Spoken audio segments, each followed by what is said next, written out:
প্রিয় দর্শক, আসসালামু আলাইকুম। আজকে নতুন একটি পর্বে আপনাদেরকে স্বাগত জানাচ্ছি। আজকে আমি আপনাদেরকে দেখাবো আমাদের খামারের সবচেয়ে বড় এবং সবচেয়ে বেশি দুধ উৎপন্নকারী যে গাভীটি আছে সেটাকে দেখো।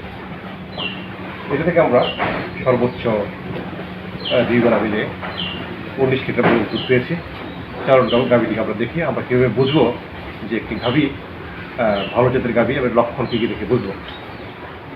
আজকে আপনাদেরকে দেখাচ্ছি আমি যে একটা ভালো জাতের গাভী, দুধ উৎপন্নকারী গাভী।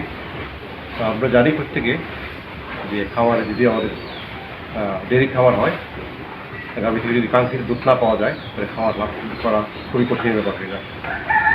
তো সেই হিসাবে আপনারা যখন গাভী কিনবেন কী কী দেখে কিনবেন সেই বিষয়টা আপনাদের দেখাচ্ছি। চলুন আমার সাথে আপনাদের গাভী দেখেন। প্রথমে আমরা যদি দেখি যে গাভীর ওলান, আপনারা দেখছেন যে ওলানটি ওলান বড় থাকবে এবং গাভীর আকৃতি কিন্তু বড় হবে। যখন একটি বেশি দুধের গাভী আপনি চিন্তা করবেন, আপনাকে বিবেচনা রাখতে হবে যে গাভীর আকৃতি ছোটো সাইজের গাভী কখনো খুব সবসময় বেশি দুধ দেয় না। গাভীর আকৃতিটা বেশ বড় হবে এবং এই গাভীর আকৃতিটি বেশ বড় এবং লম্বা অনেক বেশি, প্রায় 8 ফিটের মতো লম্বা, এবং এটার চামড়া ঢিলেঢালা হবে এবং চামড়াটা খুব পাতলা হবে। আমাদের যে গাভীটি দেখা যাচ্ছে এই গাভীর চামড়াটি অত্যন্ত পাতলা এবং গাভীর উচ্চতা যদি আমরা দেখি এটা 5 ফিট 1 অথবা 2 ইঞ্চি হবে এবং অনেক বড় সাইজের গাভীটা। অনেকে অনেক কিছু বলে থাকে যে চামড়া পাতলা হবে, লেজ ছোট হবে। আসলে সবসময় এই কথাগুলি খাটে না বা যায় না। তবে একটা বিষয় মাথায় রাখবেন, উলানটা কিন্তু একটু বড় হতে হবে। ছোটো উলান থেকে খুব বেশি দুধ আসে না, কারণ আপনার উলান যদি বড় না হয় তাহলে আপনি খুব বেশি দুধ পাবেন না। আমরা এই গাভীটি থেকে সকালে 13 লিটার পর্যন্ত দুধ পেয়েছি এবং বিকালবেলা 6 litre 5 litre, most of the time আমরা এটা থেকে সকালে 10, 11, 12 এরকম দুধ পেয়েছি। আসলে গাভীকে যদি পর্যাপ্ত পরিমাণে ঘাস খাওয়ানো হয় এবং দানাদার সময় খাওয়ানো হয় তখন দুধ আসে।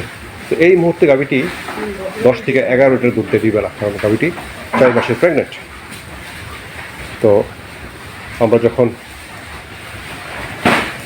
একটি ভালো জাতের গাভী কিনবো, বড় সড়ো দেখে কিনবো, তারপরে আপনার উলান দেখে কিনবো। বড় উলান না দেখে আমরা গাভী কিনবো না এবং দাঁত দেখে কিনবো। দর্শক মনে রাখবেন যে কখনোই আপনারা 8 দাঁতের গাভী পালাতে কিনবেন না, কারণ 8 দাঁতের গাভী আসলে 8 দাঁতের গাভী হওয়ার পরও একটা গাভী 3-4টা বাচ্চা দিয়ে থাকে, তবে কবে 8 দাঁত হয়েছে আপনি তো বুঝতে পারবেন না। তাই গাভী কেনার সময় 8 দাঁতের গাভী অ্যাভয়েড করাই ভালো। 6 দাঁত পর্যন্ত গাভী কেনা যায়, কারণ একটা গাভী দ্বিতীয় বিয়ানো 6 দাঁত হয়ে যায়। তো এই ফ্রিজিয়ান জাতের গাভী, এটা একটা ফ্রিজিয়ান জাতের গাভী 7 থেকে 8টি বাচ্চা দিয়ে থাকে সাধারণত, কখনো কখনো বেশি দেয়, কখনো কখনো কম দেয়। তো সেই বিবেচনায় আপনাকে 6 জাতের বা 4 জাতের গাভী কেনাই ভালো। কারণ আপনি যখন গাভী কিনতে যাবেন হয়তো অনেক ধরনের কথা বলবে। 8 দাঁতের গাভী একটু দুধ বেশি দেয়, কারণ 2 দাঁতের গাভী যখন প্রথম ল্যাকটেশন হয় তখন 10-12 বছর 2 লিটার দুধ হয়। সেকেন্ড ল্যাকটেশনে গিয়ে এটা হয়তো 2 লিটার বাড়ে। থার্ড ল্যাকটেশন থেকে এটা কাঙ্ক্ষিত দুধটা আপনি পাবেন। তো সেই বিবেচনায় আর সর্বোচ্চ থার্ড বিয়ানের গাভী বা থার্ড ল্যাকটেশনের গাভী কিনতে পারেন, তার বেশি না। তো আমার এই ভিডিওটি করার উদ্দেশ্য হচ্ছে আপনারা যখন গাভী কিনবেন গাভীর আকার আকৃতি, দাঁত,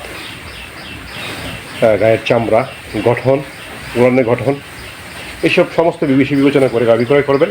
সর্বোপরি দুধ দোহন করবেন, দুধ দোহন করে তারপর আপনারা গাভী ক্রয় করবেন। আজকে এই পর্যন্তই। আমার সাথে থাকার জন্য আপনাদেরকে ধন্যবাদ। আসসালামু আলাইকুম।